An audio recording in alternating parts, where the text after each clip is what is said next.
তাপগতিবিদ্যা। তাহলে এর আগের দিন পর্যন্ত আমরা গ্যাসের 3টা চ্যাপ্টারে মোটামুটিভাবে গ্যাসটা কভার করা হয়ে গেছে। এখন শুধু বাকি আছে গ্যাস রিলেটেড সব প্রবলেমগুলো। ঠিক আছে, আমি তোমাদের হোমওয়ার্ক দিয়ে দেবো আজকালকের মধ্যে, আর তাপগতিবিদ্যাটাও।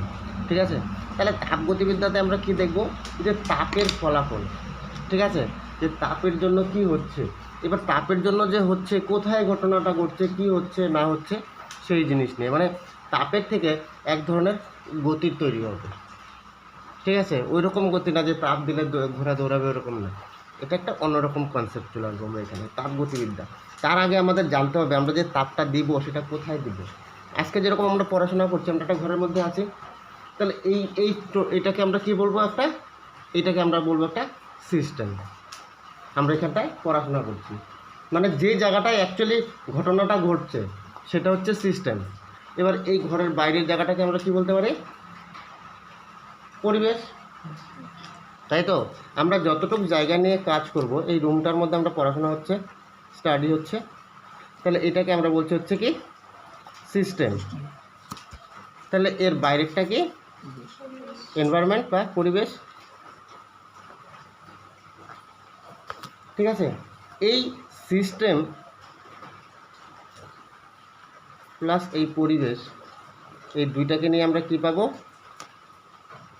বিশ্বব্রহ্মাণ্ড। তাহলে কী পাবো, বিশ্বব্রহ্মাণ্ড। তাহলে সিস্টেমটা বোঝা গেল তো। এই সিস্টেমটা কী জিনিস, তাহলে সিস্টেম হচ্ছে যে জায়গাটার মধ্যে মেন ঘটনাটা ঘটছে। এইবার এখানে যে ঘটনাটা ঘটছে সেই ঘটনাটা কী, সেটাই হচ্ছে আমাদের খুব ইম্পর্ট্যান্ট জায়গা। যে সেই ঘটনাটা হচ্ছে, লাইটটা অন করো। ঠিক আছে, তাহলে সিস্টেম প্লাস পরিবেশ থেকে আমরা পাচ্ছি হচ্ছে বিশ্বব্রহ্মাণ্ড। এবার সিস্টেম হচ্ছে, তাহলে বলছি যে জায়গাটায় কাজটা হচ্ছে। তাহলে এই কাজটা যেই জায়গায় ঘটনাটা ঘটছে সেটাকে আমরা 3টা সিস্টেমে ভাগ করব। একটা হচ্ছে মুক্ত সিস্টেম,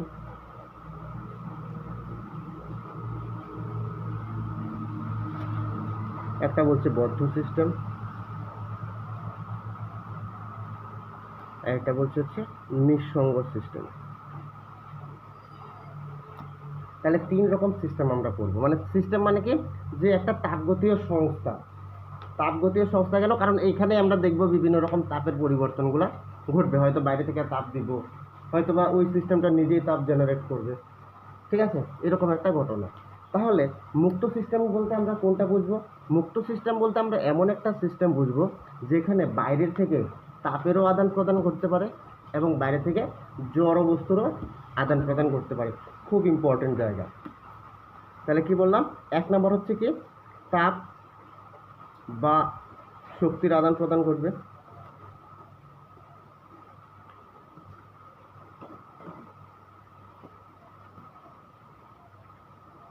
সেটা কার ক্ষেত্রে, মুক্ত সিস্টেম। ও তো ওপেন, যেরকম ওপেন স্কুলের মতো, যে কেউ এসে পড়তে পারে, যে কেউ এসে পড়তে পারে। ওপেন, ধরো গাছের তলায় শিক্ষা, আগের যে শিক্ষাগুলো হতো পাঠশালায়, ওপেন পড়াশোনা হইতো। সেখানে কি হইতো, যে শিক্ষার কি হইতো, জ্ঞানের হচ্ছে আদান প্রদান করতো। ঠিক আছে, আর 2 নম্বর হচ্ছে জড় বস্তুরও আদান প্রদান হবে।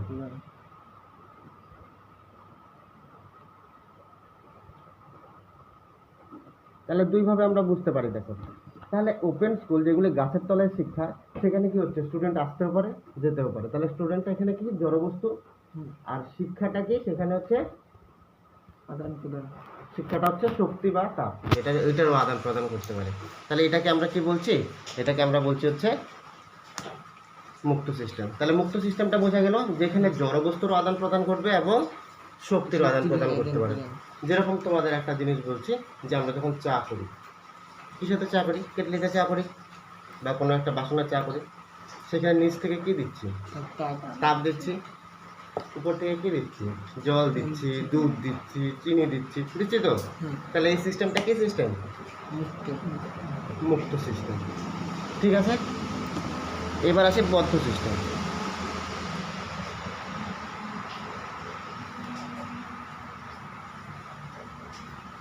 বদ্ধ সিস্টেমে কি বলছে, এখানে 1 নম্বর কন্ডিশন স্যাটিসফাই করবে, অর্থাৎ তাপ বা শক্তির আদান প্রদান হবে অনলি তাহলে তাপ বা শক্তির আদান প্রদান, তাহলে এটাকে আমরা কি বলছি? খোলা পাত্রে চা করার মতো, খোলা পাত্রে চা। তাহলে মনে থাকবে, যেখানে তুমি চায়ের মধ্যে তুমি এক এক করে চিনি দিচ্ছ, চা পাতা দিচ্ছ, জল দিচ্ছ, দুধ দিচ্ছ, তাহলে কি আর হচ্ছে নিচ দিয়ে হচ্ছে হিট দিচ্ছ। তাহলে একদম প্র্যাকটিক্যাল এক্সাম্পল, কিন্তু এটাই আসবে পরীক্ষায়, বলে খোলা পাত্রে চা করছো, এটা কোন সিস্টেমের উদাহরণ? তাহলে এটা কিন্তু মুক্ত সিস্টেম, কারণ দেখো এদিকে বাষ্প হয়ে বের হয়ে যাচ্ছে, জল বের হয়ে যাচ্ছে না, আবার তুমি দুধ দিচ্ছ, তাহলে কি কিছু বেরিয়ে যাচ্ছে, কিছু দিচ্ছ, তাহলে আদান প্রদান। তাপ দিচ্ছ, সবগুলো তাপ কেউ নিচ্ছে না, কিছু তাপ তো বেরো করে দিচ্ছে, ঠিক আছে? তাহলে এটা হচ্ছে আমাদের মুক্ত সিস্টেম। এবার আসছে আমাদের জড়বস্তুর আদান প্রদান, তাহলে বললাম এবার বদ্ধ সিস্টেম, তাপ ও শক্তির আদান প্রদান ঘটবে, কিন্তু 2 নাম্বারটা কিন্তু হবে না, জড়বস্তুর আদান প্রদান ঘটবে না। এরকম একটা এক্সাম্পল বলো তো আমাদের রান্নাঘরে, মেনলি তাপ যেহেতু কাজ, আমাদের রান্নাঘরটা নিয়ে ভাববা, দেবে তাড়াতাড়ি সুবিধা হবে বুঝতে। প্রেসার কুকার, একদম very good, pressure cooker. Pressure কুকারে দেখছো, প্রেসার কুকারে কি ঘটনাটা ঘটে, কি হয়? সব জিনিস একদম একদম সিস্টেমটা ক্লোজ, বদ্ধ সিস্টেম না? খালি বাইরে থেকে তুমি তাপই দিতে পারবা, যখনই তাপটা এক্সেস হবে ফুস সিটি দিয়ে বার হয়ে যাবে, কিন্তু ভিতরে কোনো জিনিস কিন্তু বাইরে বেরোতে পারছে না, শুধু তাপেরই আদান প্রদান হচ্ছে। তাহলে প্রেসার কুকার হচ্ছে একটা টাইপ অফ হচ্ছে কি বদ্ধ সিস্টেম, ঠিক আছে? তাহলে বোঝা যাচ্ছে কথাটা, যে বদ্ধ সিস্টেম কি, মুক্ত সিস্টেম কি, আর একটা হচ্ছে নিঃসঙ্গ সিস্টেম। তাহলে আমরা যেখানে পড়ছি সেখানে হচ্ছে বদ্ধ সিস্টেম, মানে আমরা শুধু পড়াশোনাই করছি, শিক্ষার আদান প্রদান হচ্ছে, স্টুডেন্টের কিন্তু আনাগোনা হচ্ছে না। এবার হচ্ছে নিঃসঙ্গ সিস্টেম, তাহলে বুঝতেই পারছো নিঃসঙ্গ সিস্টেমে কি হবে।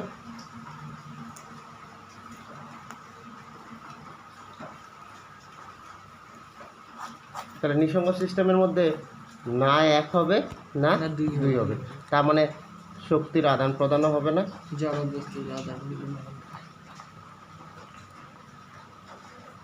দুই হচ্ছে জড়বস্তুর আদান প্রদান। অঙ্কিতা বুঝতে পারছো? কোনো অসুবিধা আছে?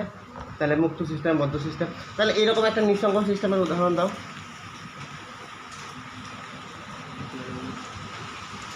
দেওয়া একটা এক্সাম্পল, যেখানে শক্তির আদান প্রদান ঘটবে না, জড়বস্তুর আদান প্রদান ঘটবে না।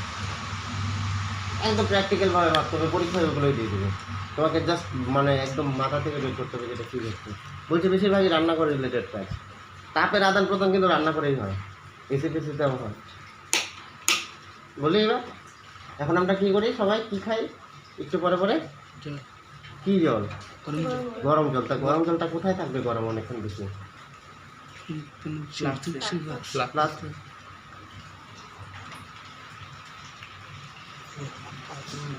ফ্লাস্কের মধ্যে একবার তুমি জলটা ভরো, ওইখান থেকে না জলটা ঠান্ডা হবে, না ওইখান থেকে জল বেরিয়ে আসবে।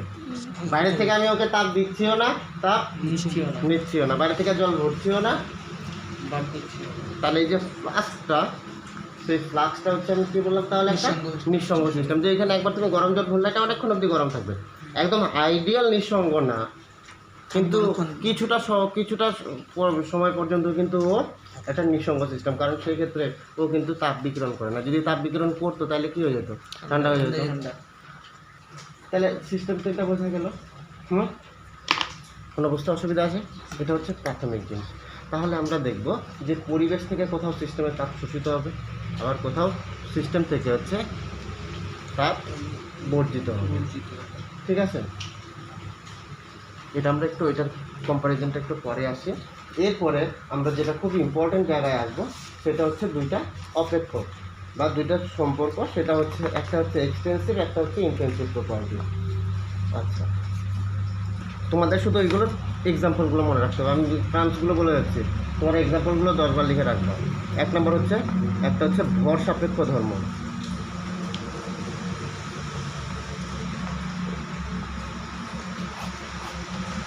ভর সাপেক্ষ ধর্ম কোনগুলি? যে পদার্থগুলির ধর্মগুলি তাদের ভরের উপর নির্ভর করে, এই ভর সাপেক্ষ ধর্মগুলিকে বলা হচ্ছে এক্সটেন্সিভ প্রপার্টি। পরীক্ষায় কিন্তু একটা এক্সাম্পল আসে, এক্সটেন্সিভ প্রপার্টি।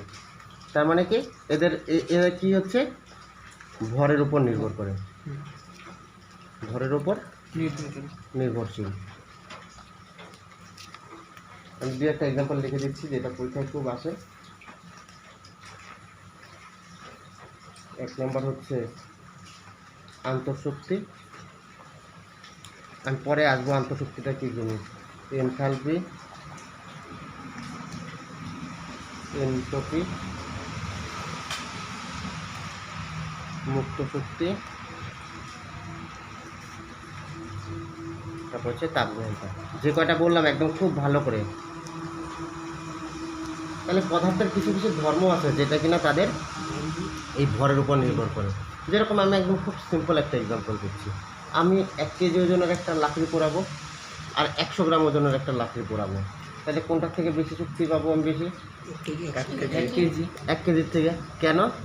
কারণ ভর ওর বেশি। ভরটা বেশি, কারণ ভর বেশি হলে আয়তনটাও বেশি হবে এটার, তাই তো? ওটার আয়তনটাও বড়, ওইখান থেকে আমি বেশি পরিমাণ শক্তি পাবো। আন্তঃশক্তিটা আমি একটু পরে আরও বেশি ডিটেলসে আসবো, যে কেন এটাকে আমরা ভর সাপেক্ষ ধর্ম বলছি, এটা আমরা আরও পরে আসবো। তো দেখবা এই এনথালপি, এনট্রপি, মুক্ত শক্তি, তাপগ্রাহিতা, এরা প্রত্যেকটাই হচ্ছে ওই সিস্টেমটার ভরের উপর নির্ভর করে।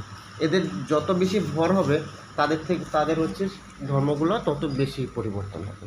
তাহলে এদের ধর্মগুলো কী হচ্ছে? ভর সাপেক্ষ। আর 2-3টা এরকম ভর নিরপেক্ষ।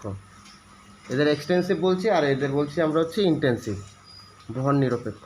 এটা ইংরেজি টার্মগুলো একটু পাশাপাশি জেনে রাখবা। ভর নিরপেক্ষ ধর্ম, ঠিক আছে? তাহলে এই ভর নিরপেক্ষ ধর্মক্ষেত্র যেগুলি ভরের উপর নির্ভরশীল না। আমি শুধু একটু শর্টকাট লিখে যাচ্ছি, হ্যাঁ।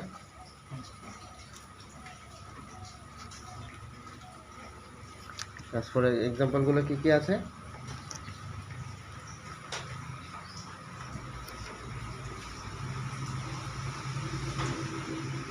চাপ, উষ্ণতা, ঘনত্ব,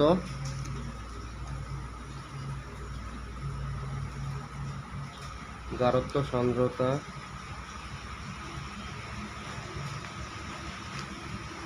বইয়ের মধ্যে ভুরি ভুরি এগুলোর কোশ্চেন আছে। পৃষ্ঠটান, প্রতিসরাঙ্ক, ইটিসি, ঠিক আছে? তাহলে এদের ধর্মগুলি বলছি আমরা যে ভরের উপর কিন্তু নির্ভর করে না। এবার চাপ,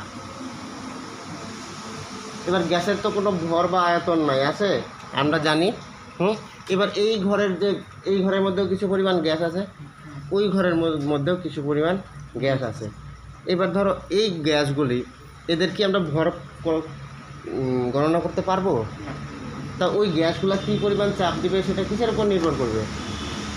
গ্যাসের অণুগুলির গতির উপরে, বা গ্যাসের অণুগুলি কোন অবস্থায় আছে। যদি তরল অবস্থায় থাকে তাহলে কীরকম হবে, যদি বাষ্পীয় অবস্থায় থাকে তাহলে কীরকম হবে। একদম সিম্পল কথা হচ্ছে, কিছু কিছু এমন ধর্ম দেখবা এরা অবস্থার উপরে, এই ভরের উপরে নির্ভর করে না। যেরকম পড়াশোনা, এটা ব্রেনের উপর নির্ভর করে না। কিসের উপর নির্ভর করে? তুমি কতটা পরিশ্রম করছো।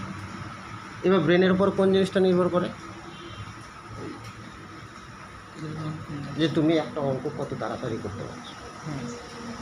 যার হচ্ছে আইকিউটা ভালো হবে সে অঙ্কটা তাড়াতাড়ি করতে পারবে। আমার এক্সাম্পলগুলো বুঝতে পারছো তো? তাহলে একটা হচ্ছে ভর, যেটা হচ্ছে টোটালটাই ভরের উপর নির্ভর করবে, আর একটা হচ্ছে যেটা ভরের উপর নির্ভর করবে না। তাহলে কার উপর নির্ভর করবে? সেটা নির্ভর করবে তার অবস্থার উপরে।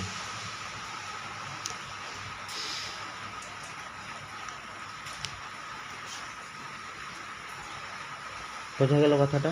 তাহলে সে কোন অবস্থায় আছে সেটার উপর নির্ভর করবে, ঠিক আছে? কথাটা বোঝা গেল? যেরকম উষ্ণতা অবশ্যই তার অবস্থার উপর নির্ভর করবে। একদম সুন্দরভাবে দেখো, একটা বরফ, একই ওজনের বরফ, একই ওজনের জল, কার উষ্ণতা বেশি হবে? জলের। তাহলে ওটা কি ভরের উপর নির্ভর করলো? নির্ভর করছে হচ্ছে ও কোন অবস্থায় আছে। যদি বরফে থাকে তাহলে হচ্ছে উষ্ণতা অবশ্যই কম, -0 থেকে কম হচ্ছে। আর যখন তোমার 0 থেকে বেশি হয়ে যাচ্ছে, জলে চলে আসে, তখন তার উষ্ণতা বেশি হয়ে যাচ্ছে। তার মানে এই উষ্ণতাটা কিন্তু কখনো কিন্তু ভরের উপর নির্ভরশীল না, অবশ্যই অবস্থার উপরে। এবার আসি ঘনত্ব। ঘনত্ব কি ভরের উপর নির্ভরশীল? একটা প্র্যাকটিক্যাল এক্সাম্পল, জল আর বরফের কথাই ভাবো। কোন অবস্থায় আছে? যদি জলে থাকে তাহলে বরফের ঘনত্ব কম না বেশি? কম। জলের ঘনত্ব কি? বেশি। তাহলে একই পরিমাণ জল নিচ্ছ, একই পরিমাণ বরফ নিচ্ছ, তাহলে কার ঘনত্ব বেশি হবে?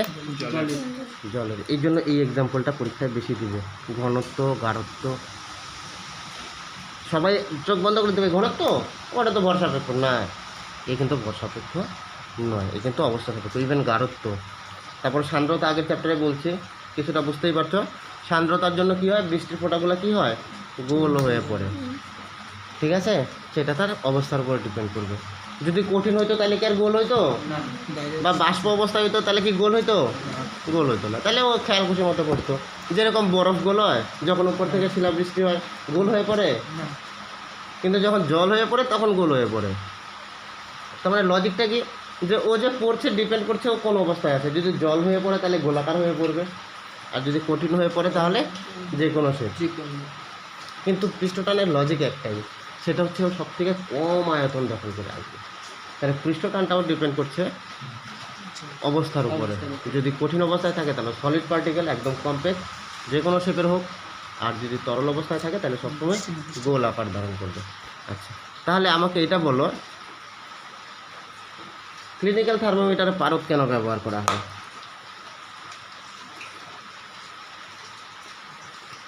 বলো, ক্লিনিক্যাল প্রসেসগুলো নিয়ে কীরকম আলোচনা করব। ধরো এখন আমি এখান থেকে দিল্লি যাচ্ছি, আমি এখান থেকে কোথায় যাব, দিল্লি। আপনি হচ্ছে হোম টু দিল্লি যাচ্ছি, ঠিক আছে। আমি দুইটা কেসে বলছি, আমি একটা সুস্থ লোক, আমি একজন পেশেন্ট। তাহলে আমি বাড়ি থেকে যে দিল্লিতে যাব, তাহলে এটা একটা প্রসেস। তাহলে বলো, যদি সুস্থ থাকে তাহলে আমি দিল্লিতে কিভাবে যাব? হ্যাঁ, কীভাবে যাব? হাইটে যেতে পারি, সাইকেলে যেতে পারি, বাইকে যেতে পারি, কারণ আমি তো সুস্থ, আমি তো পরিশ্রম করতে পারবো। তাহলে ফ্লাইটেও যেতে পারি, ট্রেনেও যেতে পারি, ঠিক আছে। তাহলে এইখান থেকে আমি দিল্লি যাচ্ছি, তাহলে আমি কিন্তু এই কয়েকটা পথ কিন্তু আমি অবলম্বন করতে পারি যে কোনো অবস্থা। যখন পেশেন্ট হচ্ছে, তখন পেশেন্টকে তুমি যদি দিল্লি নিয়ে যাও, তাহলে ওকে কী করে নিতে হবে? ফ্লাইটে। যদি খুব মুমূর্ষ হয় তাহলে ফ্লাইটে। এর কাছে অপশন হচ্ছে দুইটাই, ফ্লাইট অর ট্রেন, কারণ এর হাতে তো সময় নাই। কিন্তু এখানে কিন্তু আমি ওয়াক, সাইকেল, বাইক, কার, আমি বিভিন্নভাবে যেতে পারি। তাহলে একটা জিনিস বলো, যে আমি এই জায়গা থেকে এই জায়গায় যাচ্ছি, ভালো করে বলবো, এই জায়গা থেকে আমি এই জায়গায় যাচ্ছি, তাহলে যদি আমি সুস্থ থাকি তাহলে আমি যে কোনোভাবে যেতে পারি, আর যদি আমি অসুস্থ থাকি তাহলে আমাকে নির্দিষ্ট কিছু পথের অবলম্বন করতে হবে। তাহলে আমি যে এই বাড়ি থেকে যে আমি দিল্লি যাচ্ছি, সেটা ডিপেন্ড করছে কার উপরে? আমি ডিপেন্ড করছে হচ্ছে আমি কোন অবস্থায় আছি।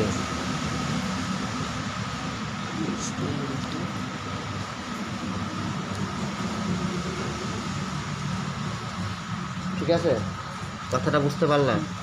তাহলে আমি সুস্থ কি অসুস্থ তার উপর ডিপেন্ড করছে আমি কিভাবে যাচ্ছি। তাহলে যে সমস্ত রাশি, ধরো কোনো একটা পরিবর্তনে যে সমস্ত রাশি অবস্থার উপর নির্ভর করে, অবস্থার উপর নির্ভরশীল,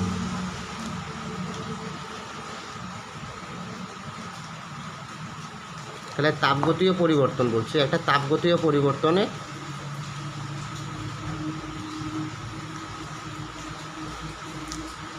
যে তাপগতীয় একটা পরিবর্তন হচ্ছে, আমি তাহলে বলছি ধরো ভাত ফোটাচ্ছি, ঠিক আছে, দুইভাবে ফোটাইতে পারি, একটা হচ্ছে প্রেসার কুকারে আর একটা হচ্ছে হাঁড়িতে। কখন প্রেসার কুকারে রান্না করব আর কখন হাঁড়িতে রান্না করব? যখন তাড়াতাড়ি করতে লাগছে তখন প্রেসার কুকারে, আরামসে করতে লাগে তখন হচ্ছে করবো আমরা হাঁড়িতে। তার মানে দেখতে হবে যে তুমি কি ব্যস্ত না তুমি ফ্রি, তার মানে তোমার অবস্থাটা কি, কথাটা বুঝতে পারছো তো? তাহলে সেইটাই হচ্ছে ডিপেন্ড করছে হচ্ছে তুমি কোন অবস্থায় আছো আর হচ্ছে কোন পরিস্থিতিতে আছো। মানে পরিস্থিতির উপর যদি নির্ভর করে তাহলে আমরা বলছি হচ্ছে এটাকে আমরা বলছি হচ্ছে তাহলে অবস্থার অপেক্ষক। মানে ওদের অবস্থার অপেক্ষক মানে কি, অবস্থার সাপেক্ষে যে কাজটা করব আমরা, আমার যে পরিস্থিতি আমি সেই পরিস্থিতিতে কাজ করছি। আমাদের এখন লকডাউন পরিস্থিতি, আমরা সপ্তাহে একদিন করে পড়ব, কথাটা বুঝতে পারছো? তাহলে এখন পরিস্থিতির জন্য আমরা এটা করছি, ঠিক আছে। এইবার যদি এরকম আসলো তোমার হাতে পরীক্ষার হাতে আছে 1 মাস, তাহলে তুমি কীভাবে পড়বা? আর তোমার হাতে পরীক্ষা হাতে আছে 3 মাস, তাহলে তুমি কীভাবে পড়বা? ঠিক আছে, এর পরীক্ষা পরীক্ষা হচ্ছে কাল বাদে পরশু পরীক্ষা, ঠিক আছে? তাহলে তোমার পড়াটা কীরকম হবে? পড়ার স্পিড কীরকম হবে? স্পিড বাড়াইতে লাগবে, স্পিড বাড়াইতে লাগবে, বেশি কমনগুলো করতে লাগবে। বেশি কমনগুলো করতে হবে, ঠিক আছে? তার মানে তোমার সিচুয়েশান যেরকম সেরকম হিসাবে আমাদের চলতে হবে। এখন করোনা পরিস্থিতি, তাহলে আমাদের কিন্তু সেই হিসাবেই চলতে হবে। এটা হচ্ছে তাহলে অবস্থার অপেক্ষক, এর এক্সাম্পলগুলো বইয়ের থেকে লিখবা, ঠিক আছে? আরেকটা হচ্ছে পথ নির্ভরশীল রাশি। তাহলে একটা অবস্থা নির্ভরশীল আর একটা হচ্ছে পথ নির্ভরশীল। আমি এই পথ নির্ভরশীল রাশিটাই সবসময় বলবো মনে রাখতে,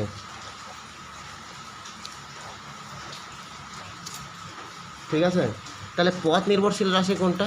যেখানে হচ্ছে পথের উপর নির্ভর করবে, ঠিক আছে? এবার এখান থেকে আমি আলিপুরে যাব, এখান থেকে আমি কি করব? আলিপুরে যাব, ঠিক আছে? এইবার যে তুমি আলিপুরে যাবা সেটা তোমার নির্ভর করবে হচ্ছে কোথায় কত সময় লাগবে, সেটা নির্ভর করবে কার উপরে? তুমি কোন পথে যাচ্ছ। তুমি এদিকে সরসলাবাড়ি হয়ে যেতে পারো, তুমি এদিকে ঘুরে দুর্গাবাড়ি হয়ে যেতে পারো, তুমি ওই দিক দিয়ে ঘুরে এসে দমনপুর হয়েও আসতে পারো। কথাটা বুঝতে পারছো? হ্যাঁ, তাহলে এখান থেকে আজকে কঙ্কনা হচ্ছে ইসেতে যাবে, স্টেশনে যাবে, তাহলে ও হাইওয়ে দিয়ে মেন রাস্তা দিয়েও যেতে পারে, আবারও নির্ভরশীল রাশি। যে সমস্ত পরিবর্তন হচ্ছে সেই পথের উপর ডিপেন্ড করে। পথ মানে যে পথ, এটা দুইটা মনে রাখবে, একটা হচ্ছে তাপ আর একটা কার্য।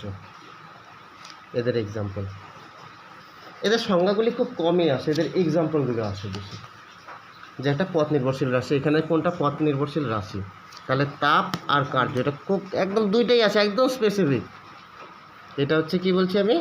পথ নির্ভরশীল রাশি, ঠিক আছে? এবার কার্য, আমরা দেখো কার্য কিন্তু আমরা জানি, একটা হচ্ছে তোমার কার্য, বল যেরকম প্রয়োগ করলে কার্য হয়, ঠিক আছে? সেইখান থেকে কিন্তু এটা আসে যে তুমি কোন পথে কার্য করছো। তুমি একটা শোকেস এরকম উঠায় নিয়ে হাইড্রোটে যাচ্ছ, তুমি কোনো কার্য করবা? একটা শোকেস এইভাবে নিয়ে যে তুমি হাইড্রোটে যাচ্ছ, এটা কোনো কার্য হয়? কার্যহীন বল মনে আছে তো? তাহলে এই দুইটা মনে রাখবা, যে একটা হচ্ছে পথ নির্ভরশীল রাশি, একটা হচ্ছে অবস্থা বা একে বলে হচ্ছে পথ ডিপেন্ডেন্ট, আর এটা হচ্ছে অবস্থান সাপেক্ষ, ঠিক আছে? আচ্ছা, এবার একদম খুব ইম্পর্টেন্ট কিছু জিনিস আসবে, একদম ভেরি ভেরি ইম্পর্টেন্ট, যেটা এখন সবসময় আমরা ইউজ করব। আজকে আমি ঘুম থেকে উঠলাম, এখান থেকে আমি কোথায় গেলাম? টিউশনে গেলাম, টিউশন থেকে আমি স্কুলে গেলাম, স্কুল থেকে আবার টিউশনে আসলাম, টিউশন থেকে আবার বাড়ি চলে আসলাম। তাহলে এই পদ্ধতিটাকে আমি কি বলবো?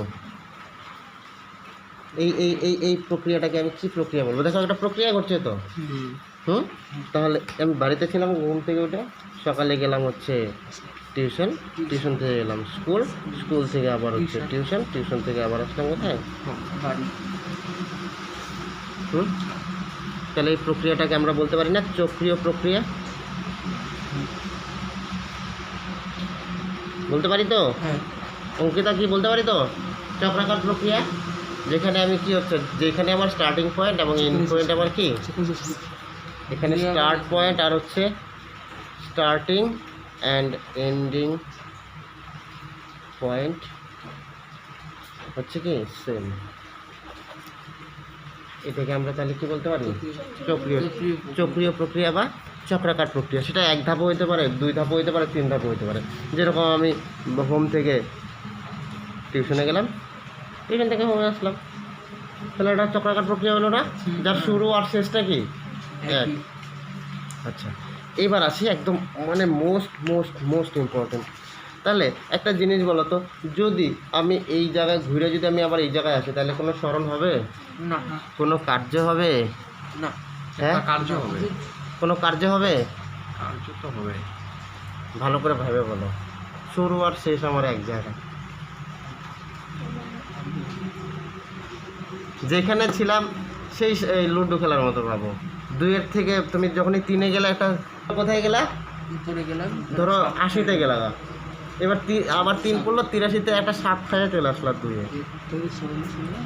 তাহলে ঘুরে টুরে দেখো তুমি আসলা দুয়ে লুডো খেলা, তাহলে কি হলো? কোনো কার্য হলো? তুমি যে এই পরিশ্রমটা করলে কোনো কাজে লাগলো? না। এটা কার্য হলো না। তাহলে একটা জিনিস আমাকে বলো তো, যদি শুরু আর শেষ যদি একই হয় তাহলে তাপের কোনো পরিবর্তন ঘটবে? তাপের না। হুম, না। তাপেরও কোনো পরিবর্তন? যেমন আমি খেললাম, ধরো আমরা যে ছোটোবেলায় খেলা করতাম, একটু বরফ জল নিয়ে ফ্রিজে ঢুকাই দিলাম, একটু ফ্রিজে বরফ হয়ে গেল, কিছুক্ষণ পরে ওইটা আবার আমরা বাটিতে এনে রাখলাম, জল হয়ে গেল। জল হয়ে গেল। তাহলে যখন আমি ফ্রিজে এই জলটা ফ্রিজে নিচ্ছিলাম, তখন ওইখান থেকে ফ্রিজ কী করছিল, টাপটাকে কী করছিল, বের করে নিচ্ছিল, ঠিক আছে। আবার কিছুক্ষণ পরে এসে আমি বরফটাকে বাটিতে রাখলাম, ও আবার কী করছে, তাপ শোষণ করে করে করে করে কী হয়ে গেলো, জল হয়ে গেলো। তো যাই জল ছিল তাই, একবার নিল একবার দিল, আলটিমেটলি আমার এক জায়গায়। তাহলে চক্রীয় প্রক্রিয়ায় কিন্তু তাপের পরিবর্তন কি হচ্ছে, পরিবর্তন হবে। এইটাই কিন্তু মনে রাখতে হবে, তাপের পরিবর্তন হচ্ছে। কারণ আমাদের এই চ্যাপ্টারটাই কিন্তু হচ্ছে তাপগতিবিদ্যা। কার উপর ডিপেন্ড করবে? তাপের উপর। তাহলে তাপের পরিবর্তন কিন্তু কী হলো, 0। এবার আসি হচ্ছে সমষ্ণ প্রক্রিয়া। তোমাদের এরপরে পড়া কয়টায় আছে আবার? 12টা? 2টা? তো এই কয়জন আসলে তবে আর একটু ঘুমায় টুমায় আসতে পারতাম। তো আপনি অন্য কারো ছিল মনে হয়। রান্না তো তুমি রান্না সমষ্ণ প্রক্রিয়াটা সন্ধি বিচ্ছেদ করো। তাহলে সমষ্ণটাকে আমরা একটু সন্ধি বিচ্ছেদ করি, তাহলে দেখবো একদম হয়ে যাবে। তাহলে সম প্লাস হচ্ছে কি উষ্ণতা। ঠিক আছে, 2টা জিনিস মনে রাখবো। যখনই আমরা কোনো একটা সিস্টেমের মধ্যে কার্য করব, তাহলে আমরা পড়বো হচ্ছে একটা প্রাথমিক অবস্থা, আরেকটা পড়বো হচ্ছে অন্তিম অবস্থা। এই 2টা প্রসেসের তো 2টাই হয়। একটা প্রসেসের মধ্যে 2টা জিনিস থাকে, একটা হচ্ছে শুরু, শেষ। আর এটা হচ্ছে শেষ।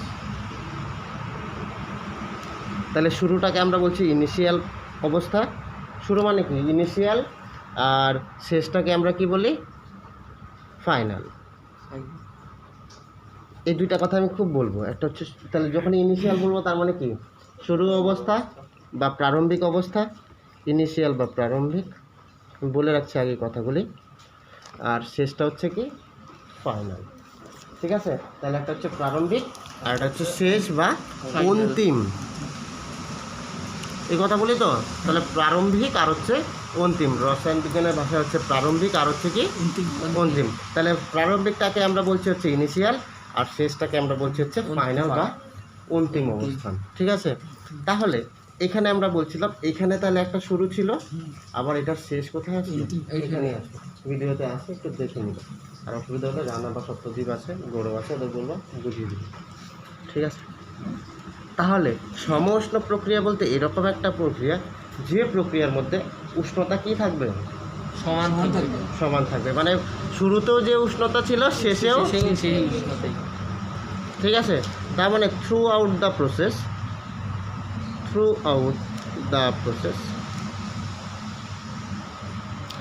টেম্পারেচার উষ্ণতা কি থাকবে, উষ্ণতা থাকবে সমান। বা আমি বলতে পারি উষ্ণতার পরিবর্তন কি হবে, উষ্ণতার পরিবর্তন কি হবে, হবে না, ঘটবে না। 0। উষ্ণতার পরিবর্তন কি হবে, 0 বা 0। ঠিক আছে, তাহলে আর এখানে আমরা আরেকটা জিনিস বলবো। আমরা এখানে তো অনেক ধরনের চলরাশি বলছিলাম, তোমাদের গ্যাসের মধ্যে অনেকগুলো চলরাশি বলছিলাম, পি, ভি, টি, এন বলছিলাম না। তার মানে পি কি চাপ, ভি কি আয়তন, টি উষ্ণতা, আর এন হচ্ছে মোল সংখ্যা, তাই তো। তাহলে একটা শুরুতে যদি বলি তাহলে ওইটাকে আমরা 1 ধরবো, আর শেষেরটাকে আমরা বলবো সবসময় 2। তাহলে শুরু হচ্ছে প্রারম্ভিকে হচ্ছে 1, যেটা সাবস্ক্রিপ্টে বসাবো। সাবস্ক্রিপ্ট মানে বোঝো তো, সাবস্ক্রিপ্ট মানে হচ্ছে ডান দিকের নিচে, যেরকম সাবস্ক্রিপ্ট x1 এটা সাবস্ক্রিপ্ট। আরেকটা জিনিস করবো হচ্ছে সুপারস্ক্রিপ্ট, যেটা হচ্ছে টাওয়ারে বসাই না, এটাকে সুপারস্ক্রিপ্ট। যেরকম এটাকে আমরা বলবো সুপারস্ক্রিপ্ট। ঠিক আছে, তাহলে একটা সাবস্ক্রিপ্ট, একটা হচ্ছে সুপার। সাবস্ক্রিপ্ট যদি হয় তাহলে নিচে বসাবো, আর সুপার মানে হচ্ছে সুপার সবসময় উপরেই থাকবে।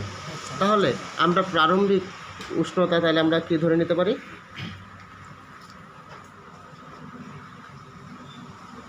T1 অন্তিম উষ্ণতা T2, ঠিক আছে। তাহলে সমষ্ণ প্রক্রিয়ায়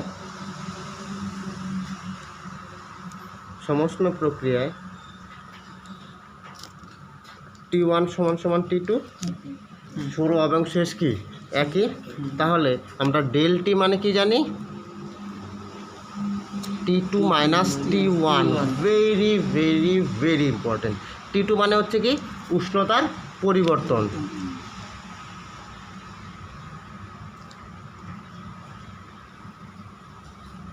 সেটা কি আমাদের ডেল টি। তাহলে এটা হচ্ছে T2 মাইনাস T1। এটা কত হবে?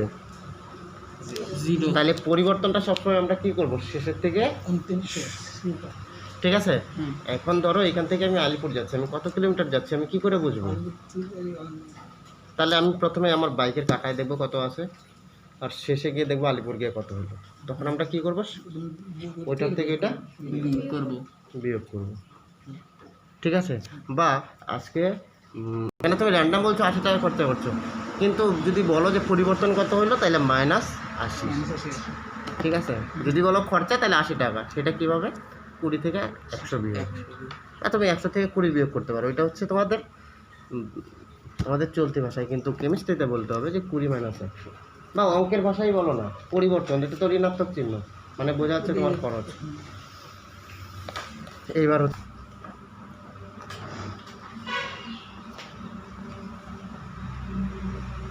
তাহলে এগুলি কি আর বলতে হবে? সমতাপীয় মানে কি হবে? শুরুতে Q1, প্রারম্ভিক তাপ T1, অন্তিম কত? Q2, ঠিক আছে।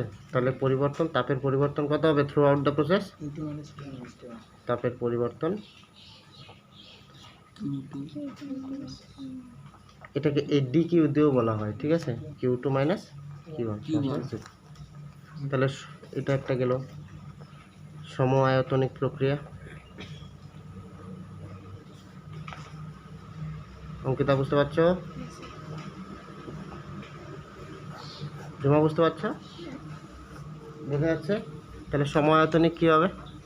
প্রাথমিক আয়তন কত ছিল? V1, V1 অন্তিম আয়তন V2, ডেল ভি সমান V2 মাইনাস, অর্থাৎ ভি কি এখানে ধ্রুবকও বলতে পারি, ভি ধ্রুবক বলতে পারি। এটা ধ্রুবক মানেই তো কোনো পরিবর্তন হচ্ছে না। এখানেও টি, তাহলে কি হবে?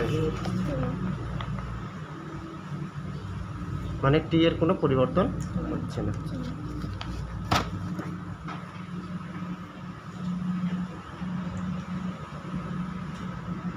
তাহলে সমচাপীয়তে আমরা একটা লিখতে পারি পি ধ্রুবক,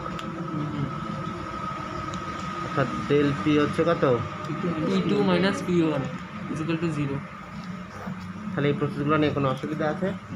যদি সমকথাটা আসলো মানে ওইটার কোনো পরিবর্তন আমার হচ্ছে না।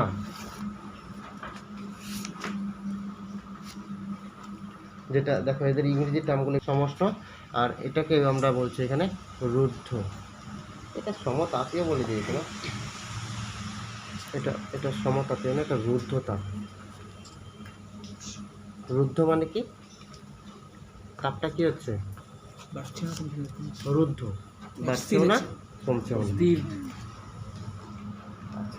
এবার খুব মজাদার জিনিস শুরু হবে, এখন থেকে মেন জিনিস শুরু হয়ে যাচ্ছে।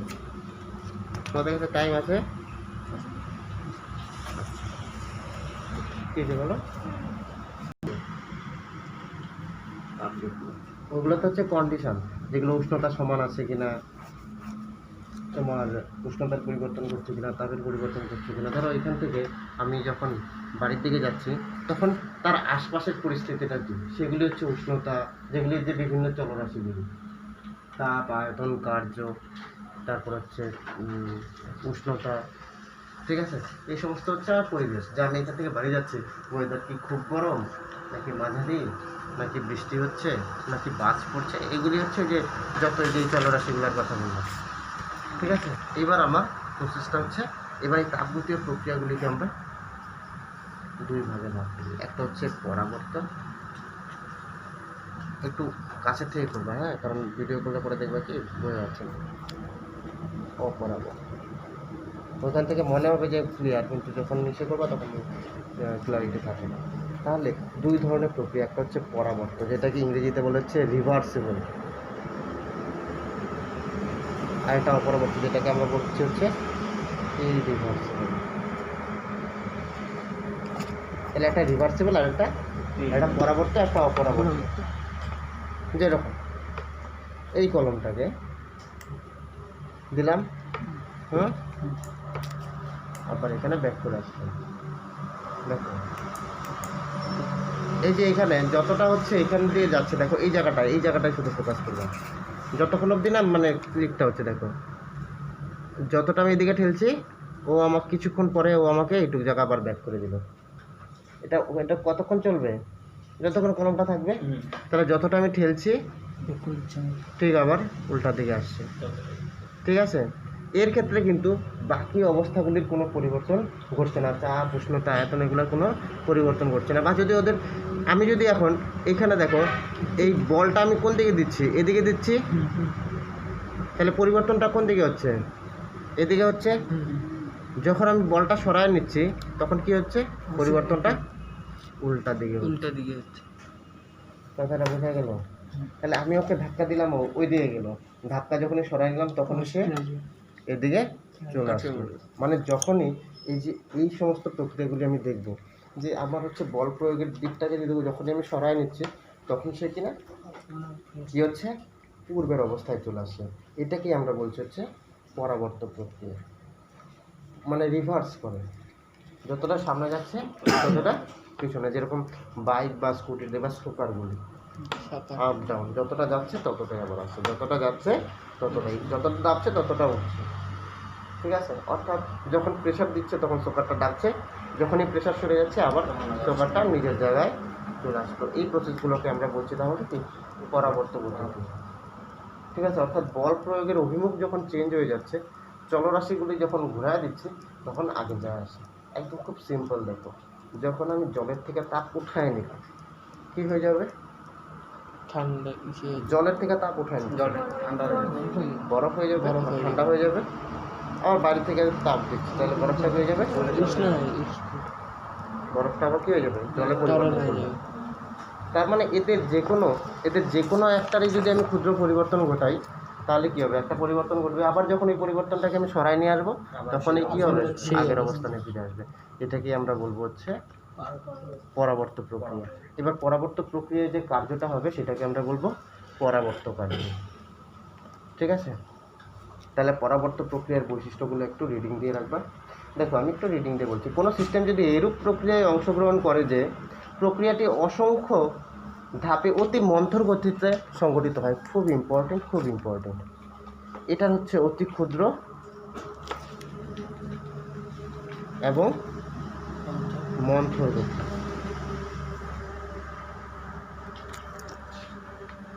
ঠিক আছে, যেরকম কলমটা আমি যদি এটাকে যদি আমি আস্তে আস্তে করে যদি প্রেশার দিই তাহলে আমি এর পরিবর্তনটা বোঝা যাবে।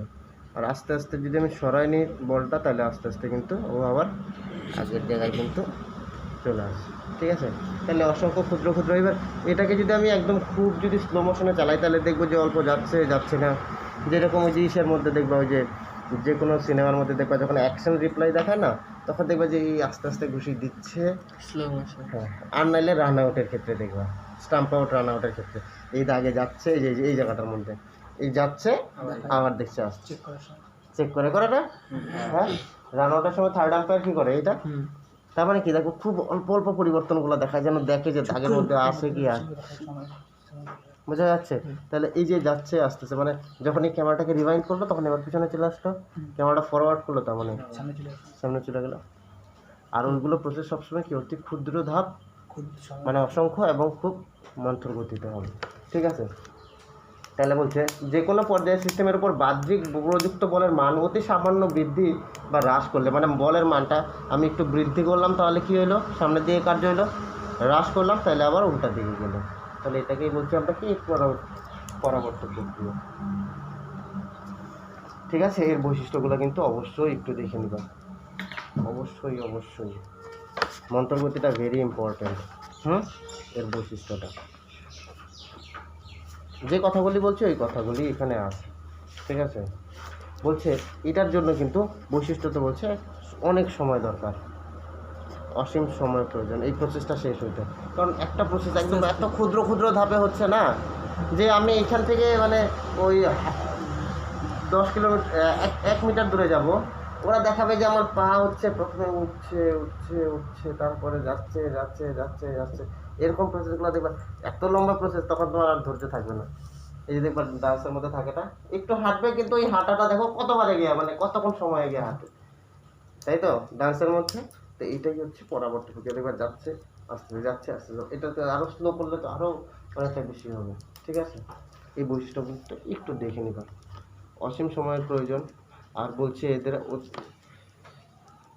ক্ষুদ্র ক্ষুদ্র পরিবর্তন হচ্ছে, বলের পরিমাণ চেঞ্জ করলেই পরিবর্তন হয়ে যাচ্ছে। আর এখান থেকে one of the most most most important জিনিস হচ্ছে পরাবর্তক প্রক্রিয়ায় প্রাপ্ত কার্যের পরিমাণ সর্বাধিক হয়। এটা আমি স্টার দিয়ে দিলাম 3 স্টার কোশ্চেন হবে।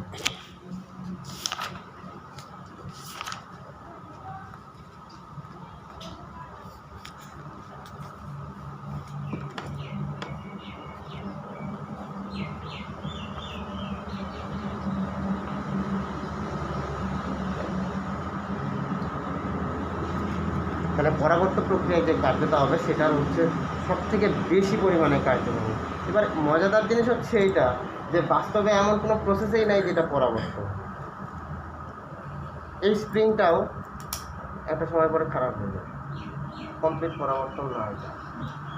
মানে বাস্তবে মানে এটার কাছে যেরকম আমরা দেখছি যে আদর্শ গ্যাস আমরা পাই না, সেরকম বাস্তবে পরাবর্তক প্রক্রিয়া অ্যাকচুয়ালি পাওয়া সম্ভব না, কিছুটা পরিমাণ শক্তি কিন্তু নষ্ট হয়। সাধারণভাবে ভাববো আমি এটাতে আমি ধরলেই কি এটা চলে যাবে এদিকে ভিতরে, তাহলে এটাতে কী হবে, প্রথমে বল প্রয়োগ করতে হবে, কিছুটা বল কিন্তু ওই স্প্রিংটা অ্যাবজর্ব করবে। অ্যাটাক করতে তারা প্রথমে বললো যায় থেকে যাবে না, তারপর বলে লাঠিটা নেই, তখন কিন্তু যাবে। তার প্রথম গালিটা কী করলো, ও অ্যাবজর্ব করবে। দ্বিতীয় গালিটা যখন দেখলো যে লাঠি আনতেছে আর উপায় নেই, তখন কিন্তু যাবে। এরকম না যে ওই কুত্তা কিন্তু সঙ্গে সঙ্গে যাবে না, হ্যাঁ তোমরা তোমার গাড়িটাকে হজম করবে। তোমাদের অবস্থা এরকম যে পড়ো করে কী হবে, তারপরে যখন লাইটে নেই না করতে হবে, যেরকম একটা প্রক্রিয়া। খুব মজাদার জিনিস। বাস্তবে যে সমস্ত প্রক্রিয়াগুলি ঘটবে সবগুলি হচ্ছে অপরাবর্তক, এর ঠিক উল্টা। আচ্ছা, তাহলে বললাম অসীম সময় প্রয়োজন, সর্বাধিক, তাহলে 2টা হয়ে গেল বৈশিষ্ট্য। 3 নাম্বারটা হচ্ছে কি, যে বলের হ্রাস বা বৃদ্ধির সাথে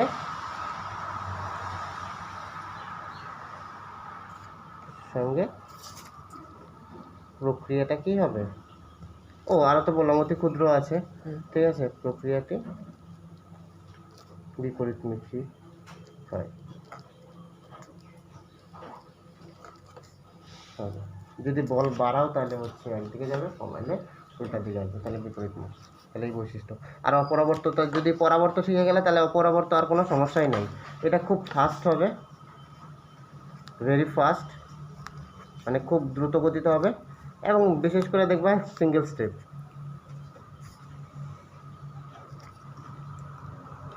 একবারেই হয়ে যাবে। ঠিক আছে, কথাটা বুঝতে পারছো তো? আর বাস্তবে দেখবা সমস্ত প্রক্রিয়া হচ্ছে অপরাবর্ত। যেরকম পাহাড়ের উপর থেকে জল একবার যখন নিচে আসবে, ওইটা আর কিন্তু তুমি এভাবে যাবে না, যাবে বিভিন্ন উল্টা পাল্টা প্রক্রিয়ায় যাবে, কিন্তু পাহাড়ের উপর থেকে জল আসে। ঠিক আছে, এক্ষেত্রে আমি একটা চর মাইরে দিলাম, ওই চরটা সবসময় কী হবে বলো তো, একমুখী। যদি বাহ্যিক কোনো এক্সট্রা বল না দাও তাহলে কী হবে, একমুখী। ঠিক আছে,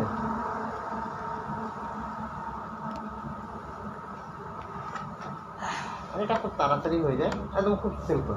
জাস্ট লজিকটা বুঝবা যে পরবর্তী আর অপরবর্তী একটু খালি রিডিং করবো, আর কিছু লাগবে না।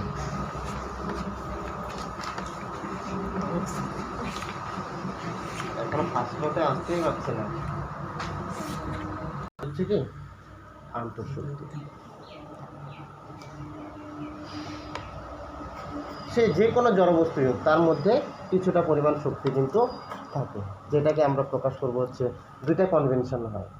এই বইয়ের কনভেনশন হচ্ছে ইউ, আর একটা বইয়ের কনভেনশন হচ্ছে ই, ইউটিউব কি ইন্টারনাল এনার্জি। এটা যেরকম আমরা চাপকে প্রকাশ করছি কি দিয়ে, পি দিয়ে, আয়তনকে প্রকাশ করছি ভি দিয়ে, V দিয়ে। এরকম আন্তঃশক্তিকে ইউ দিয়ে আর ই দিয়ে বা ই দিয়ে প্রকাশ করি। আমি ই এর ইউজটাই করব, কেন? কারণ মনে থাকবে ই ফর হচ্ছে এনার্জি, ইন্টারনাল এনার্জি। এনার্জি। ঠিক আছে, ইউ প্রকাশ করতে পারো, কোনো অসুবিধা নেই। দুইটা কনভেনশনে চলে, একটা হচ্ছে রক্ষিতের বইয়ে হচ্ছে ইউ কনভেনশন, আর এর কাপড়ে হচ্ছে ই কনভেনশন, মানে যেটা স্ট্যান্ডার্ড বই যেটা যেখানে ইউজ করছে। তাহলে প্রত্যেকটা বস্তুই হচ্ছে আন্তঃশক্তি হিসেবে করে বিলং করে। মনে রাখবা এই ইটা ক্যালকুলেট করা যায় না, আন্তঃশক্তি গণনা করা যায় না। এখন এর মাথায় কতটুকু গোবর আছে আমি কি জানবো? না।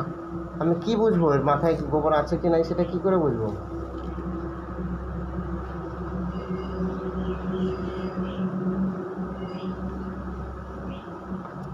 আমি যদি একটা টেস্ট নেই তাহলে আমি বুঝতে পারবো এর বুদ্ধি আছে কি না, তাই তো? তাহলে আমি ওকে একটা পড়া দিলাম, তাহলে আমি জানি না কতটুকু আন্তঃশক্তি আছে, ও পড়াটা 70% করতে পারলো। হুম। ঠিক আছে, তাহলে ওর আন্তঃশক্তির পরিবর্তন কতটুকু হইলো? 70। অর্থাৎ আমরা গণনা করব কি আন্তঃশক্তির পরিবর্তন।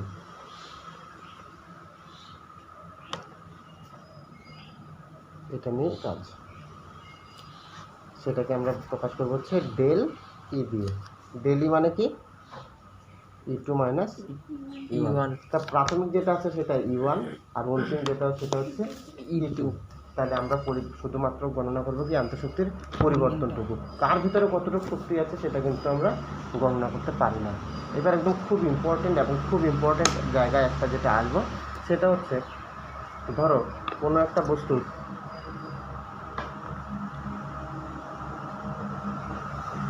প্রাথমিক আন্তঃশক্তি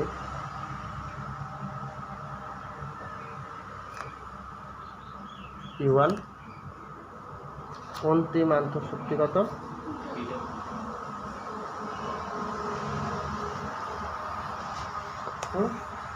এইবার ধরি আমি ই এ ধরলাম আর ই বি ধরলাম, কেন ধরছি সেটা বলছি। তাহলে প্রাথমিকটা কি ধরলাম? ই এ আর ডি। বি।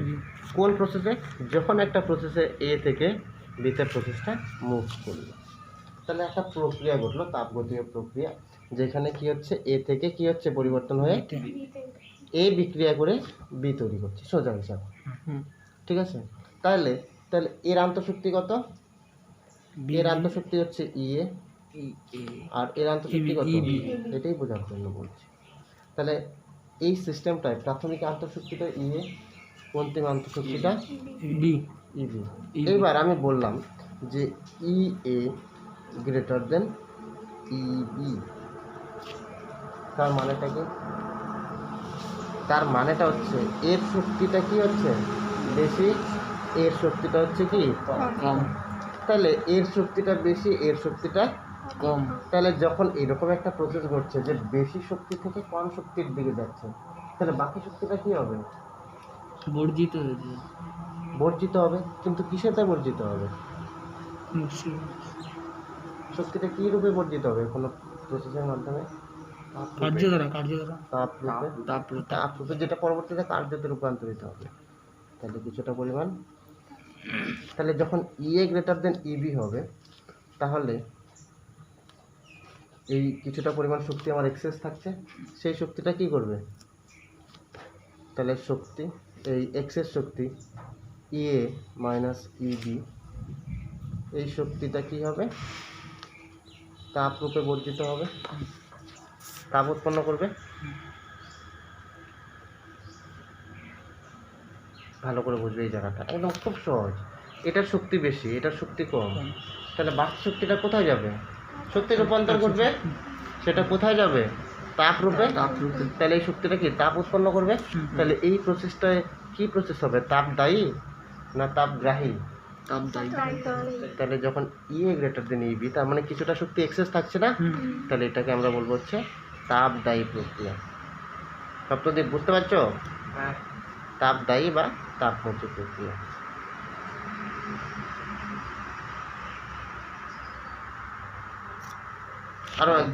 আরো একদম বেসিক এক্সাম্পল দিয়ে বলি।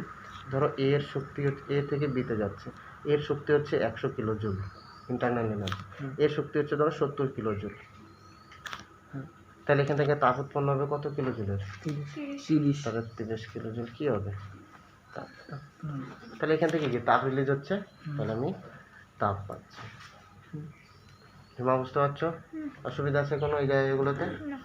ঠিক উল্টা, যদি ই এ লেস দেন ইবি হয়, ধরতে অসুবিধা হচ্ছে?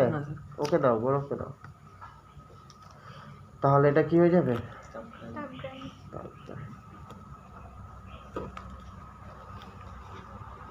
কেন বলো তো?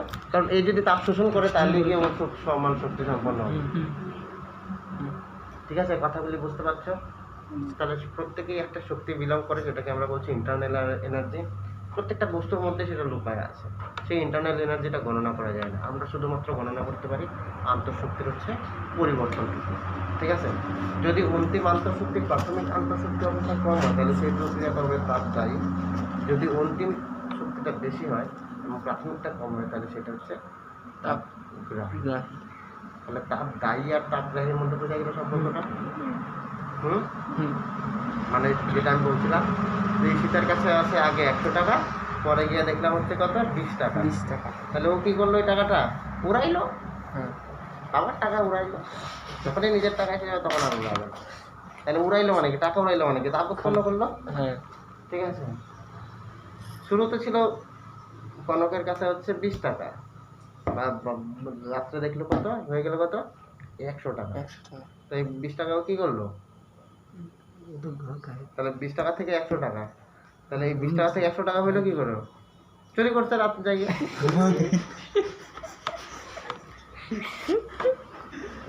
পরিশ্রম করে টাকাটা ইনকাম করে, তাই তো? বোঝা গেল আন্তঃশক্তিটা কি জিনিস? তাহলে মজা আছে। তাহলে গ্রেটার দেন 0 হইলে কি হয়? ধনাত্মক না ঋণাত্মক?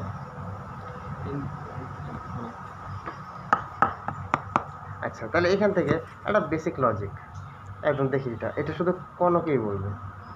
তাহলে ইএ গ্রেটার দেন ইবি এই প্রসেসটার ক্ষেত্রে, তাহলে বলো তো এখানে ডেল ইটা কি হবে? কনক বলো, ডেল ইটা কি হবে? স্যার ইবি মাইনাস ইএ। ইবি মাইনাস ইএ। Minus E. তাহলে এটা কি ধনাত্মক হবে না ঋণাত্মক হবে? স্যার তো খরচা করবে, তাহলে ঋণাত্মক। তাহলে এখান থেকে দেখো ঋণাত্মক। দেখো লজিক দেখো, ইএম ইবি থেকে বড়, তাহলে পরিবর্তনটা সবসময় কোথেকে কই হবে? ছোট থেকে বড়, আবার বড় থেকে ছোট, একদম কিন্তু চুল টুল এই এই কাটাইছি স্যার। আমি ধরতে পারি, ধরতেই তো পারছি না।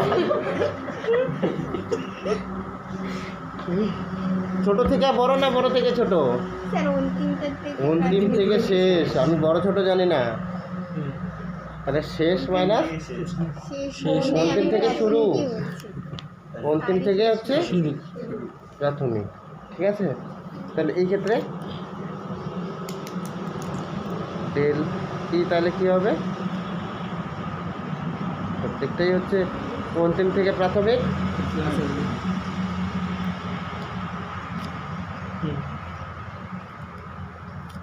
তাই না? তাহলে এটা হচ্ছে কি ধনাত্মক, তাহলে এটা হচ্ছে তাপগ্রাহী প্রক্রিয়া। যেভাবে বলছি একদম লজিক ওয়াইজ যেভাবে হচ্ছে 10 টাইমস করে কিন্তু এই সম্পর্কগুলো করে নেবেন। ঠিক আছে, একদম বলছি হুবহু পরীক্ষায় চলে আসবে, এরকম হুবহু চলে আসবে। বলবে যে ডেল ই হচ্ছে লেস দেন 0 বা ডেল ই ঋণাত্মক, প্রক্রিয়াটা কি তাপদায়ী হবে তাপগ্রাহী হবে? নাকি কোনো তাপের পরিবর্তন ঘটবে না, বা উপরের কোনোটিই নয়। বুঝতে পারছো কথাটা? তাহলে এই জিনিসটা কিন্তু মনে রাখতে হবে।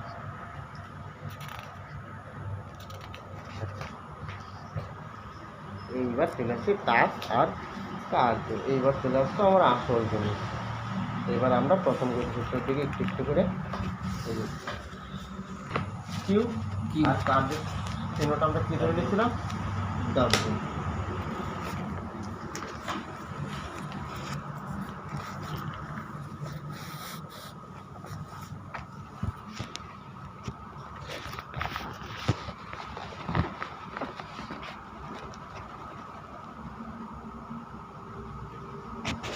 তাহলে তাপ ও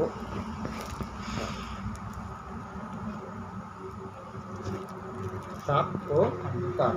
তাহলে তাপের চিহ্নটাকে আমরা ধরছি হচ্ছে কিউ, আর এই তাপের প্রভাবে যে কার্যটা হবে সেটা ডব্লিউ। সেই কার্যটা নিয়ে আমরা পরবর্তীতে আসবো। সেখানে দুই রকমের কার্য হবে, একটা হচ্ছে পরাবর্ত প্রক্রিয়ায় কার্য, একটা হচ্ছে অপরাবর্ত। এটা একটা খুব সহজ জিনিস, যে এখন কোনো সিস্টেম এরকমও হতে পারে যেখানে তাপ দিলে পরে কাজ হবে। যেরকম কনককে যদি আমি পিটাই তাইলেই পড়াশোনা করবে, আর নাহলে কী হবে? পড়াশোনা করবে না। তাহলে বাইরে থেকে আমাকে ওকে কী করতে হচ্ছে? তাপ বা শক্তি হচ্ছে দিতে হচ্ছে। ঠিক আছে? অপর দিকে দেখছি গৌরব কিছুই বলতে হচ্ছে না, পড়ছে, পড়ার পরে আউটপুটও দিচ্ছে। তার মানে কি? নিজে পড়ছে, পড়ার পরে স্যারকেও পড়া দিচ্ছে। তার মানে সে কী করলো? শক্তি উৎপন্ন করলো। কথাটা বুঝতে পারছো তো? মানে গৌরব আমাকে প্রশ্ন করছে, স্যার এটা কী হবে, এটা কী হবে? ঠিক আছে? আর এ বলছে, স্যার এটা তো বুঝলামই না। এ বুঝছে না, ও বোঝার পরে প্রশ্ন করছে, যেটা কিন্তু আলাদা জিনিস। তাহলে ওকে আমার তাপ সাপ্লাই করতে হচ্ছে, আর ও আমাকে তাপ গ্রহণ করে রিলিজ দিচ্ছে। ও তাপ আমাকে সাপ্লাই, আমি একে তাপ সাপ্লাই দিচ্ছি, তুমি গ্রহণ করছো ওর থেকে।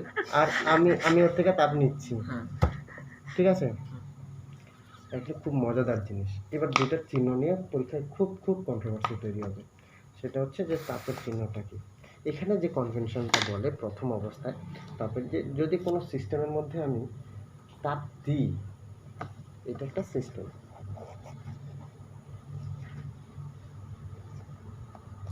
তাহলে আমি এখানে তাপ কী করলাম? সাপ্লাই করলাম।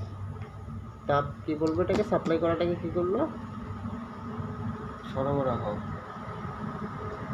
আচ্ছা, এখানে বলছে সিস্টেম দ্বারা তাপের শোষণ। হ্যাঁ, এটা হইতে পারে সিস্টেম দ্বারা, বা সরবরাহ বলতে পারো। তাপ শোষণ, সিস্টেম দ্বারা তাপ শোষণ করলো, মানে আমি এটাকে কি করলাম? তাপ সাপ্লাই করলাম। আর এখান থেকে কিছুটা পরিমাণ তাপ কী হলো? আরেকটা হলো সিস্টেম দ্বারা তাপ বর্জন। বাংলা লিখাই ভুলে যাচ্ছি।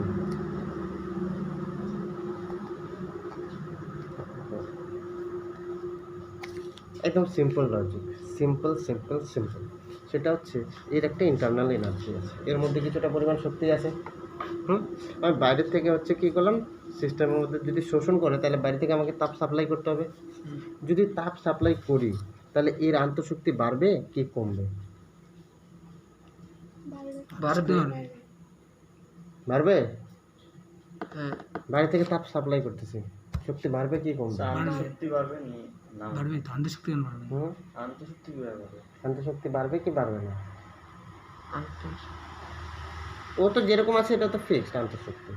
তারপরে শুধু আমি এটার মধ্যে এটার মধ্যে আমি তাপ সরবরাহ করছি, মানে আমি এটা চুলাতে বা গ্যাসের মধ্যে নিয়ে ধরলাম, তাহলে এটা আন্তঃশক্তি বাড়বে কি বাড়বে না? অবশ্যই বাড়বে। এটা গরম হবে তো, এই জন্যই তোমাকে আমি পিটাচ্ছি, জন্যই তো তুমি পড়ছো। তার মানে কি? তোমার আগের যে এনার্জিটা, সেই এনার্জিটা পড়া হচ্ছিল না, ঘুম পাচ্ছিল, পড়তে বসলেই ঘুম পায়। কিন্তু যখনই দিব দুইটা উত্তম মধ্যম, তখনই কেবে না পড়তে হবে। শক্তিটা হচ্ছে কি এলো বাইরে বেড়ে গেল। তাহলে যখনই সিস্টেমের দ্বারা তাপের শোষণ হচ্ছে, তাহলে কি হচ্ছে? আন্তঃশক্তি বৃদ্ধি হচ্ছে। সিস্টেমের তাপ যখনই শোষণ করছে, তাহলে এই সিস্টেমের কি আন্তঃশক্তি বাড়বে। বৃদ্ধি। এর জন্য বলে কিউ হচ্ছে গ্রেটার দেন 0। তার মানে কিউ হচ্ছে কি চিহ্ন? ধনাত্মক। ঠিক আছে, মনে থাকবে। যখন সিস্টেম তাপ বর্জন করবে, তাহলে সিস্টেমের আন্তঃশক্তি কী হবে? এই ক্ষেত্রে আন্তঃশক্তি কমবে। আন্তঃশক্তির হ্রাস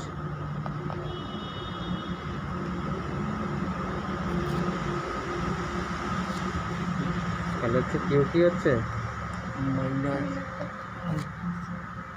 মাইনাস ভি মানে হচ্ছে পজিটিভ আর হচ্ছে নেগেটিভ। বুঝতে কোনো অসুবিধা? ঝুমা কি ঘুম পাচ্ছে? তাহলে বালিশ এনে দিব?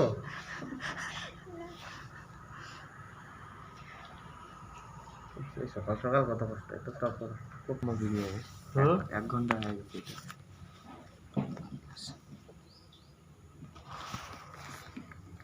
তাহলে এবার কার্যটা কি হচ্ছে?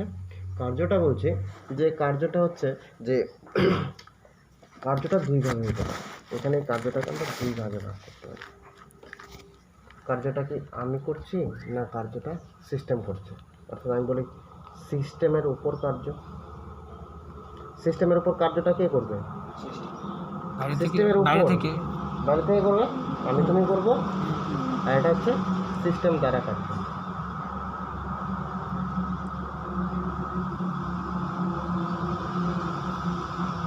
যেরকম সিস্টেমের উপর কার্য, আমি একটা বেলুন আছে, আমি বেলুনটাকে কী করলাম? প্রেশার দিলাম। তাহলে বেলুনটা কী হবে? চাপবে। তাহলে আমি কী করলাম? সেখানে কাজ করলাম। বা খুব খুব ভালো এক্সাম্পল, সাইকেল হাওয়া করছে, পাম্পারে করছে তো, হ্যাঁ? যদি যখন তুমি পাম্পারে হাওয়া করো তাহলে প্রথমে গ্যাসের আয়তনটা এরকম থাকে। দেখো খুব মজার জিনিস এটা। পাম্পারে যখন তুমি হাওয়া করছো, এটাকে হচ্ছে বলে পিস্টন। এই যেটাতে পাম্প করছো, যেটা তুমি প্রেশার দিচ্ছ যেটার উপরে, এটা হচ্ছে পিস্টন। এদিকে একটা নল আছে হাওয়াটা রিলিজ করা, ওয়াটার নল। তো এখানে ধরো পাম্পারটা এই জায়গায় আছে, হাওয়াটা এইটুকু ভর্তি আছে, তাহলে এই আয়তনটাকে আমি ধরে নিলাম কি V1। আর এবার তুমি যখন প্রেশার দিচ্ছ মোটামুটি এইটুকু অব্দি টানতে পারো তুমি, এটাকে তাহলে কি ধরছি? অন্তিম আয়তন। পাম্পার বলে দিই, পাম্পার বললে তোমাদের মনে থাকবে ভালো। অ্যাকচুয়ালি পিস্টন মানে অ্যাকচুয়ালি পাম্পারই, ঘটনাটা পাম্পারই। এবার পাম্পার দিয়ে যখন হাওয়া দিচ্ছ তুমি, তখন কি হচ্ছে? আগে আয়তন ছিল কত? V1, শেষে আয়তন কত হলো? V2। তাহলে একটু আয়তনের পরিবর্তন ঘটলো। তাহলে এই যে আয়তনের পরিবর্তন ঘটতে হচ্ছে, তার মানে এখানে এই পিস্টনটার একটা সরণ হচ্ছে। তাহলে এই সরণটাকে আমরা ধরে নিচ্ছি কত? dx। এখানে এই দূরত্বটা হচ্ছে dx দূরত্ব তুমি করলাম, আর এখান থেকে তুমি একটা F ফোর্স দিলাম। বল না দিলে তো আর এই পাম্পারটা ডাকবে না, তাহলে ফোর্স দিচ্ছ কি F, আর এই সরণ কতটুকু হলো? dx। তাহলে এখানে একটা কার্য হলো। তাহলে তুমি বলো তো এই কার্যটা তুমি করলা না সিস্টেম করলো? এটা আমি করলাম। এই কার্যটা কি করলাম? আমি করলাম। তাহলে যখন আমি কার্য করছি তখন W হচ্ছে ধনাত্মক। যখন আমি কার্য করবো তখন কাজটা কি হয়ে যাবে?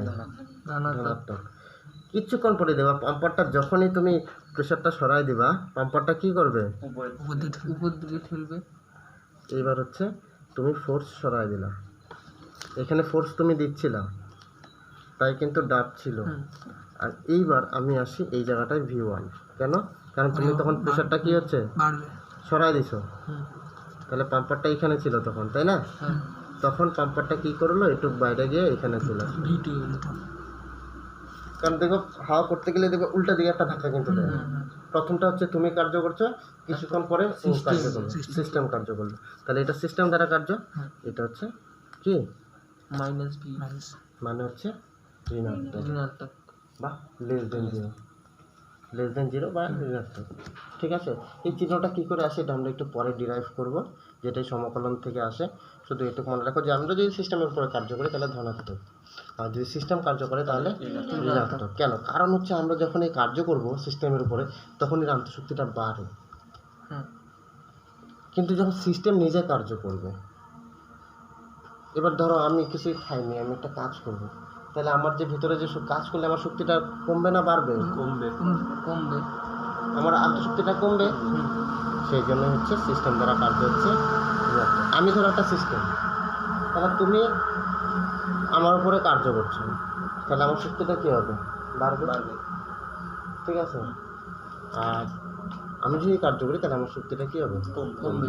তাহলে মনে থাকে যেন এটা, যে সিস্টেম দ্বারা কার্য করলে কিন্তু সিস্টেমের শক্তিটা কোত্থেকে পাবে? সিস্টেমের তো ভিতর থেকে শক্তিটা যাবে। আমি কিছু খাইনি, তারপরে আমি একটা কাজ করছি, তার মানে আমার পরিশ্রম হচ্ছে তো, সেই শক্তিটা তোমার বডি থেকে রিলিজ হলো, ক্যালোরিটা বার্ন করলো, তাহলে সেটা হচ্ছে সিস্টেম দ্বারা কার্য। তাহলে সিস্টেম দ্বারা কার্য হচ্ছে ঋণাত্মক, আর সিস্টেমের উপর কার্য হচ্ছে ধনাত্মক। ঠিক আছে, আচ্ছা এবার সম্পর্কগুলো তোমাদের পরে বলবো, এবার একটু কার্যটা থেকে জেনে নেব। সম্পর্ক হয় যে কার্য। এইবার এখানে আমি এই পাম্পার দিয়ে দুইটা জিনিস বোঝানোর চেষ্টা করছি, যে এখানে যে কার্যটা হচ্ছে তার মানে তুমি বল দিচ্ছ, আর এখানে ডিএক্স পরিমাণ সরণ হচ্ছে, তাহলে কার্যের সংজ্ঞাটা কি মনে পড়ে কিছু ফিজিক্সের জিনিস? কার্য সমান সমান কি, নিচে ধরো নিচে ধরো নিচে ধরো, নাহলে পরে বুঝতে পারবো না, কিন্তু এখানে ক্লিয়ার মনে হবে, পরে কিন্তু ক্লিয়ার মনে হবে না। ওপরে মোবাইলে দেখুন, কথাটা শোনো, তাহলে কার্য হচ্ছে বল ইন্টু সরণ। ঠিক আছে, এবার বলটা কোন অ্যাঙ্গেলে দিচ্ছে তার উপর ডিপেন্ড করে। ঠিক আছে, তাহলে আমি যে পাম্পারে এখানে বল দিচ্ছি, বলটা কোন দিকে দিচ্ছি, একটা নির্দিষ্ট দিকে দিচ্ছি, বলটা তো আমি এইদিকেও দিতে পারতাম, বলটা তো আমি এইদিকেও দিতে পারতাম, বলটা তো আমি এইদিকেও দিতে পারতাম। ঠিক আছে, তাহলে এর উপর ডিপেন্ড করবে হচ্ছে, এখানে বলে হচ্ছে বল, এটাকে আমরা প্রকাশ করি হচ্ছে এফ কস থিটা দিয়ে, আর সরণটা হচ্ছে ডি। যদি কঠিন মনে হয় তাহলে দরকার নাই। ঠিক আছে, আমি যেই জায়গাটায় আসবো সেই জায়গাটায় বলবো। তাহলে কার্য এই ডব্লু সমান সমান হচ্ছে কি এফ ডিএক্স। এটা হচ্ছে আমি ফিজিক্সের কথা বললাম। যদি কস থিটা যদি 0 হয়, থিটা যদি 0 হয়, যদি 0 ডিগ্রি কোণে দাও, তাহলে কস থিটা কত হবে? থিটা 0 ডিগ্রি হলে কার্যের অভিমুখী যদি বল হয়, এদিকে কার্যটা নিচের দিকে হচ্ছে তো, বলটা ওই দিকে দিচ্ছ, তার মানে এদের মধ্যবর্তী কোণ কত? 0 ডিগ্রি। তাহলে কস থিটার ভ্যালু কত 0-তে? কস 0 ডিগ্রি কত? কস 0 ডিগ্রি, আর কস 90 ডিগ্রি 0 কস 0 ডিগ্রি 1, কস 90 ডিগ্রি হচ্ছে কত? 0। এর জন্য যখন আমরা জিনিসটা উঠাবো না, এবার ওই বস্তুটা দেখো এখানে আছে, ধরো একটা, এটা একটা ভিআইপি, ধরো এই বলটা কোন দিকে দিচ্ছে? নিচের দিকে, কারণ ওকে করছে তখনটা নিচের দিকে, আর আমি উঠাচ্ছি কিভাবে ওকে? ওর দিকে, সোজা উপরে। তাহলে এই অ্যাঙ্গেলটা কত হচ্ছে এর সাথে? 90 আসছে। কাজ কি হয়ে যাবে তাহলে? এফ কস থিটা কত হয়ে যাবে? এই বলটা 0 হয়ে যাবে, তাহলে কার্যহীন বল। ঠিক আছে,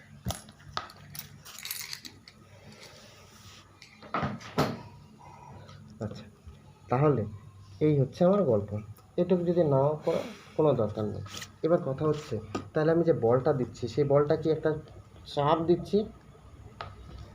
আমি একদম সিম্পলভাবে ধরো, আমি তো চাপ দিচ্ছি, পাম্পারটার উপর আমি চাপ দিচ্ছি, তাহলে আমি কার্য সমান সমান বলতে পারি কি?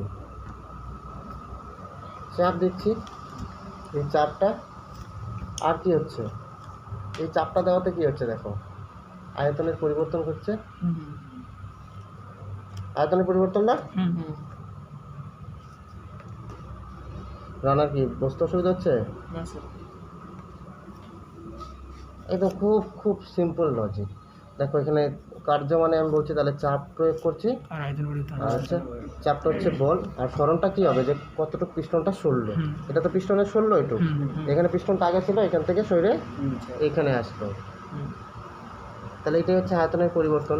এটাকেই বলে ডব্লু হচ্ছে minus of P external. P external মানে কি?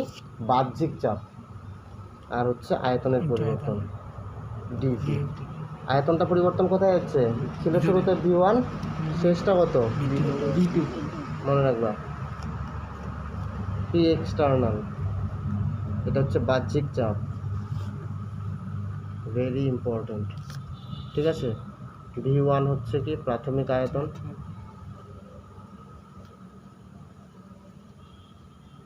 আর এটা এখানে যেহেতু নিচে রাখছি, এটা কি? এটা কি চিহ্ন? সমাকলন চিহ্ন, যেটা কুকিসের মতো দেখতে। ঠিক আছে, এটা হচ্ছে লোয়ার লিমিট। ঠিক আছে, আর V2 হচ্ছে কি অন্তিম আয়তন।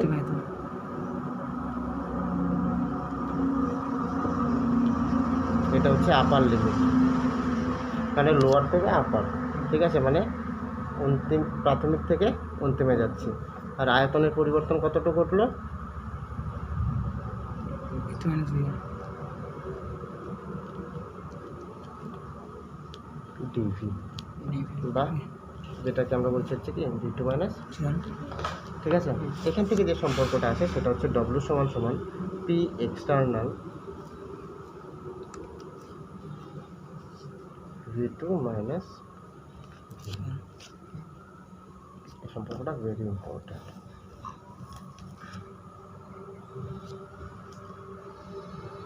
এটা কি পরিবর্তনটা বললাম না, ডিভিটা কি আয়তনের পরিবর্তন বললাম, হ্যাঁ। তাহলে এই ডব্লিউ সমান সমান বলছে, তাহলে এই বাহ্যিক চাপ ইনটু হচ্ছে আয়তনের পরিবর্তন, অন্তিম মাইনাস প্রাথমিক। এইবার আমাকে এটা বলো, যদি সিস্টেম দ্বারা কার্য হয়, এখান থেকে কি করে এটা আসলো এটা পরে বলবো। এটা এটা শুধু শুধু এটা শুধু এইটুক জায়গায় সমাকলন, এটা তোমাদের লাগবে না, তোমাদের এটা লাগবে না, তোমরা শুধু এখান থেকে এই জায়গাটা জানবে। এই ওকে দাও, এই ভালো করে ধরছে না।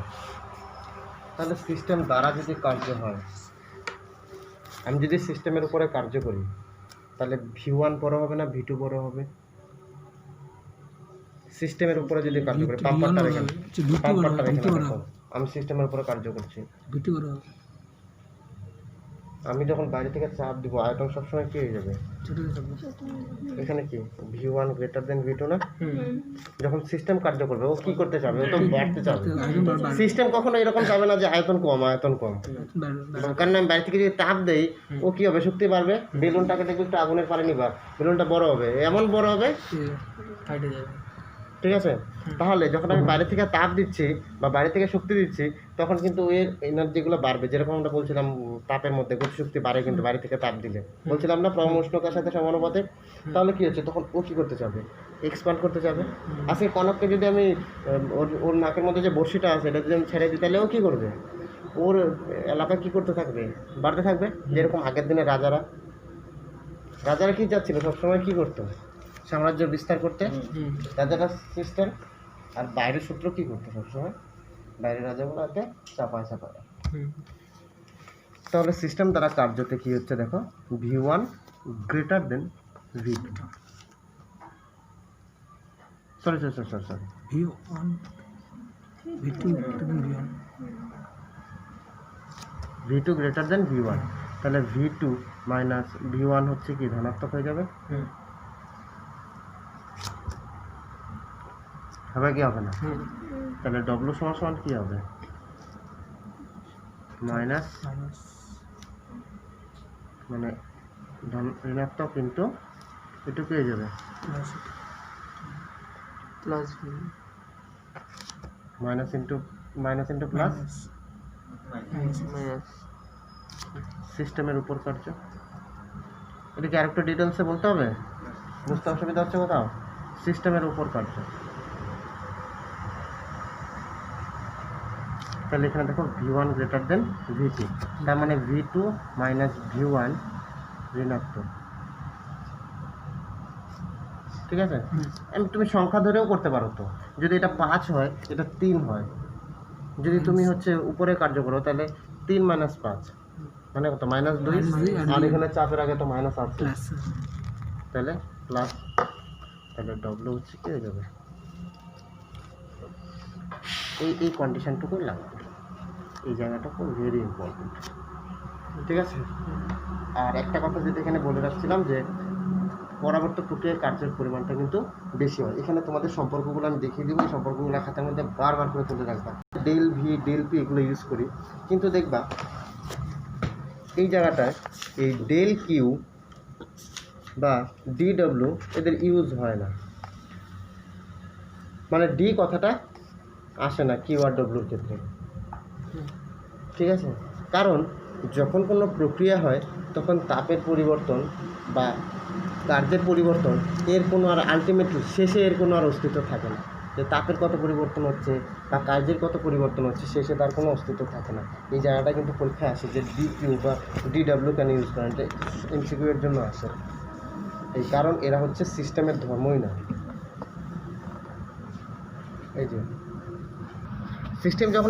সিস্টেম যখন কোনো প্রক্রিয়ায় অংশগ্রহণ করে তখন সিস্টেমের কোনো ধর্মের যে পরিবর্তন ঘটে, যখন পরিবর্তন ঘটে তখনই বলছিলাম আমরা ডেল কথাটা।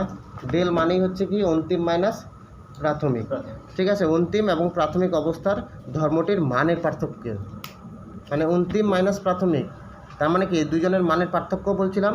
তাহলে এই পার্থক্যকে সাধারণত কি ডেল অক্ষর দ্বারা হচ্ছে চিহ্নিত করা হয়। তাপ ও কার্য সিস্টেমের ধর্মই না। তাপ আর কার্য কি বলছে, এর সিস্টেমের কোনো ধর্মই না, এগুলি চলমান শক্তি।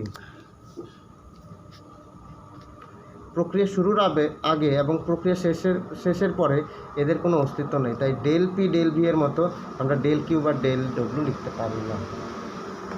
এইটুকু পর্যন্ত আমি বলে দিলাম যে কোনটার ক্ষেত্রে হচ্ছে ধনাত্মক হচ্ছে, কোনটার ক্ষেত্রে ঋণাত্মক হচ্ছে।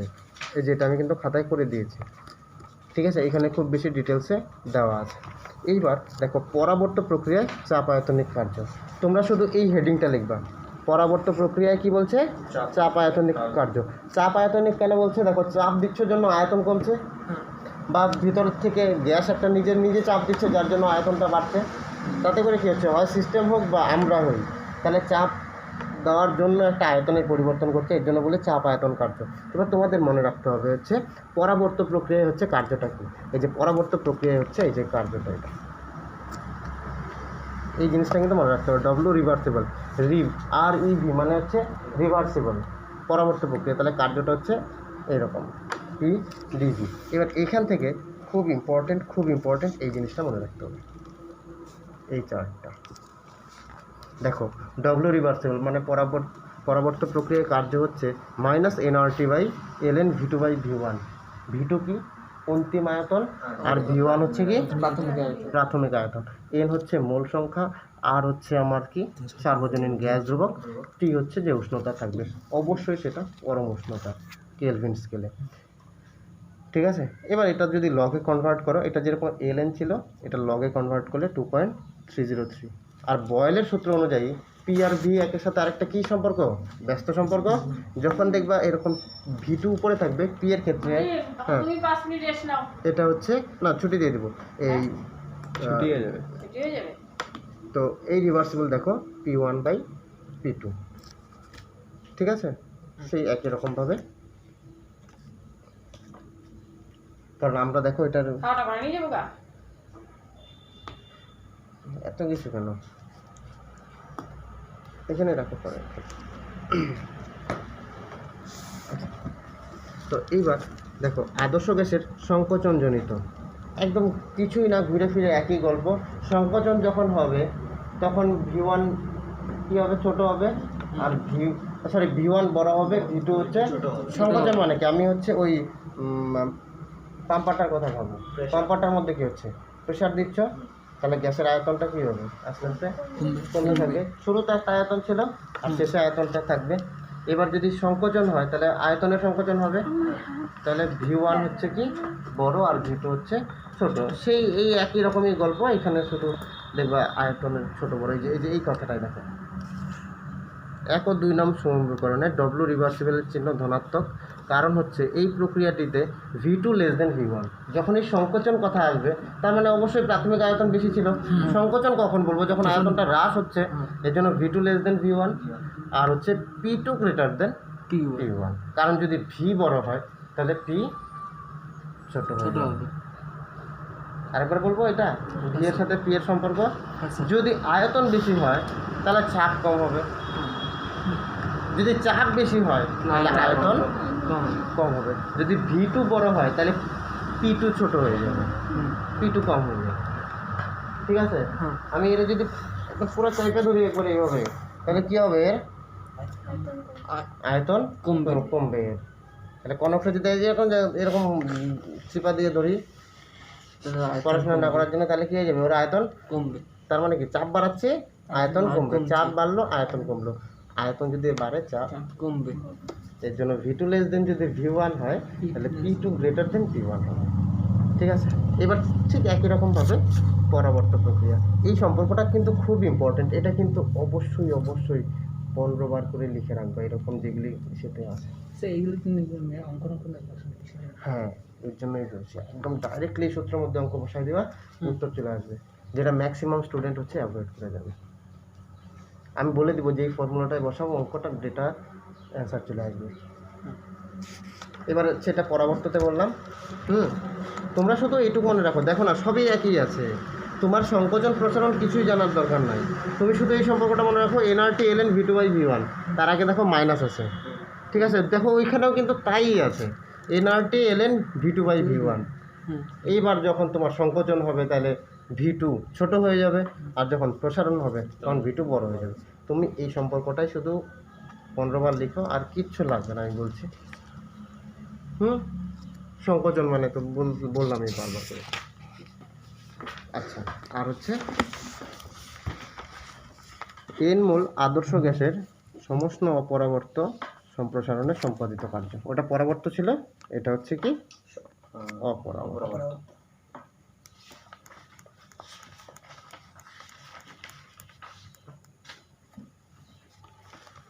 যদি এই সম্পর্কটা এখানে হচ্ছে প্রুফ করে দেখানো আছে, তোমাদের প্রুফ লাগবে না, তোমরা শুধু এইটুকু করো, ঠিক আছে। আর প্রুফ দেখলে তোমরা বুঝেই যাবা, যেহেতু সমাকলনটা করানো নাই এর জন্য আমি প্রুফটা বলছি না, ঠিক আছে। এর জন্য আমি বলছি যে একদম শুরুটার শেষটা বলছি, ঠিক আছে। এই হেডিংটা লিখবা আর এই জায়গাটায় চলে আসবে।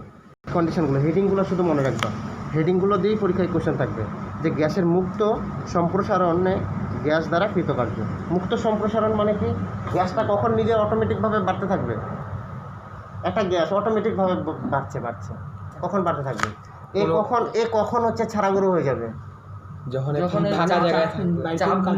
চাপ থাকবে না, এর উপরে যখন কোনো রকম প্রেশারই থাকবে না, কোনো পড়ার প্রেশার নাই, করোনা ভাইরাস কোনো প্রেশার নাই, পড়াশোনা করতে সারাদিন। তখন হচ্ছে মাইনাস ইন্টিগ্রেশন V1 থেকে V2 P এক্সটার্নাল DV।